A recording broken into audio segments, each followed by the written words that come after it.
Selamat pagi, selamat malam Pak. Perkenalkan saya Mikael Nicholas lagi dari Prodi Informatika Angkatan 23 dengan NIM 11S2304. Jadi pada kesempatan kali ini saya akan menjelaskan tentang praktikum kita yang pertama pada mata kuliah Machine Learning. Di mana tujuan dari praktikum ini itu adalah yang pertama untuk agar mahasiswa memahami dan juga bisa menerapkan statistik dan juga deskripsi untuk mengeksplorasi data. Yang kedua itu mahasiswa dapat menggunakan berbagai teknik visualisasi data untuk menggambarkan kriteria dataset. Lalu yang ketiga itu agar mahasiswa dapat mengidentifikasi pola dan anomali dalam data serta responsnya. Jadi langsung aja kita untuk bagian praktikum. Bagian praktikumnya sini ada code apa namanya form Google Colab input to drive yang di mana ini code ini gunanya agar Google Colab itu terhubung dengan Google Drive kita agar nanti dataset yang ada di Drive itu bisa diakses dari notebook ini dari Google Colab ini.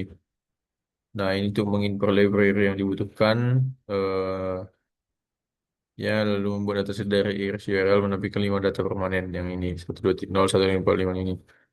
Oke. Terus ini juga ada kalau yang digunakan untuk menampilkan informasi untuk data saya seperti jumlah baris, tipe data, serta statistik deskriptif di seluruh kolom. Lalu yang ketiga ini guna untuk menghitung nilai mean, median, dan juga modul standar, deviasi, dan juga variansi serta untuk kolom sepal length. Lalu ini untuk membuat histogram untuk melihat distribusi sebaran nilai. Lalu ini gunanya untuk membuat box plot untuk melihat penyebaran data dan mendeteksi adanya outlier pada sepal length. Lalu yang ini gunanya untuk membuat plot untuk melihat hubungan antara sepal length dan juga peta length yang ini untuk gambar ini. Lalu pada gambar ini dia untuk membuat heat map kolerasi untuk mengetahui hubungan antara seluruh fitur numerik yang ada pada dataset iris kita. Nah, jadi untuk yang kelima ini kita membuat dataset global dari file CSV yang ada di Google Drive kita. Jadi sini kita akan menyimpan alamatnya itu. Misalnya kita tengok misalnya di sini, ya sini ada konten drive, main drive, artikel. Nah, sini nanti kita untuk mengaksesnya ini adalah alamatnya, istilahnya. Lalu ini gunanya untuk menampilkan menghitung nilai eh, nilai distribusi pada fitur nomornya. Lalu yang 10 ini gunanya untuk menghitung nilai kutoresnya. Lalu yang 11 ini untuk membuat juga menampilkan histogram untuk semua kolom nomornya agar dapat melihat distribusi masing-masing datanya. Masing-masing datanya. Eh, ini tadi untuk fitur yang cuaca. Ya. Kalau yang kedua untuk menampilkan histogram tambahan untuk memperjelas bentuk distribusi datanya.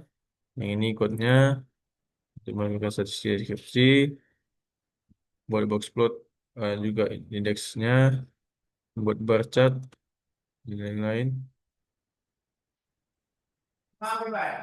Lalu gunanya untuk mengecek kembali apakah data user sebelumnya kosong dan untuk memastikan nilai itu sudah terisi. Ini juga ada gunanya untuk menghitung ulang missing value setelah proses inputasi pertama. Ini juga gunanya untuk missing value setelah proses inputasi pertama. Jadi sebenarnya eh,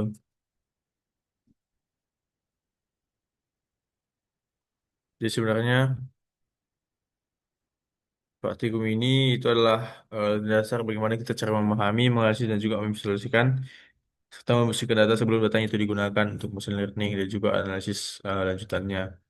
Nah, kalau secara alur besar, praktikum ini digunakan untuk mengerjakan tahapan awal yang wajib dilakukan ketika menerima dataset di dunia nyata, yaitu dengan memahami isinya, menganalisis karakteristik dengan statistiknya, mengalami bentuk distribusi data, dan juga menangani masalah utama pada data.